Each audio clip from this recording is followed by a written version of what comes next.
This is Bennu, one of Earth's closest planetary neighbors. An asteroid roughly the height of a skyscraper. A remnant from the dawn of the solar system made of carbon-rich rocks and boulders. And since late 2018, the place that NASA's OSIRIS-REx mission has called home. When OSIRIS-REx arrived, it began wrapping Bennu in a complex web of observations, starting with a preliminary survey of its size, shape, mass, and spin.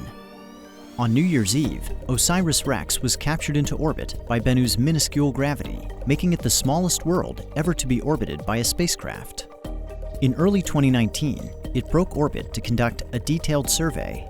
A series of sweeping passes allowed OSIRIS-REx to study geological features at different latitudes and times of day, enabling stereo imaging and landmark-based navigation.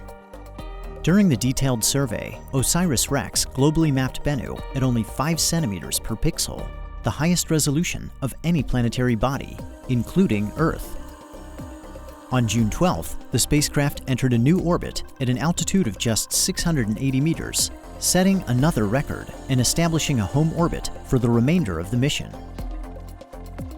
In September, it began reconnaissance on 4 candidate sample collection sites, potential locations on Bennu to touch down and collect a sample later in the mission. OSIRIS-REx concluded its first year at Bennu back in orbit, circling the asteroid's terminator, or boundary between day and night.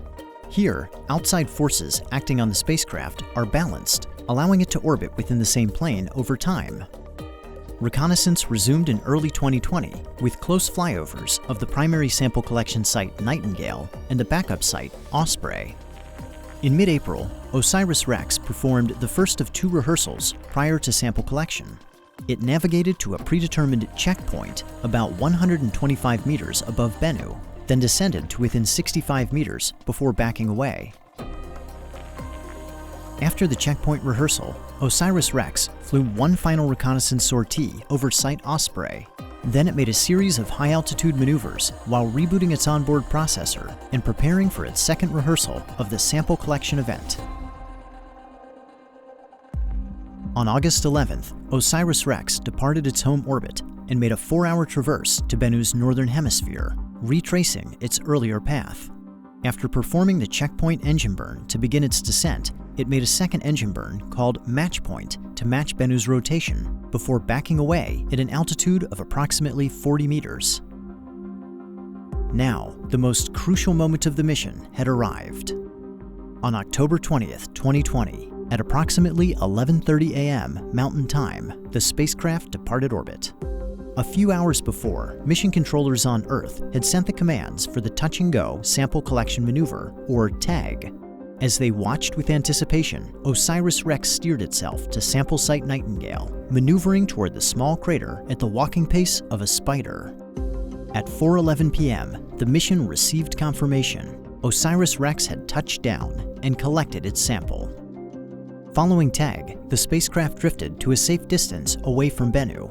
By the end of October, mission controllers determined that it had exceeded its goal of collecting 60 grams of asteroid material. They directed it to stow the sample in preparation for return to Earth. Before departing Bennu, OSIRIS-REx was given one final task. On April 7th, it flew over Site Nightingale to observe how the sample collection event had changed the surface. And with that, OSIRIS-REx had recorded its mark on Bennu and spun the last strand of its web.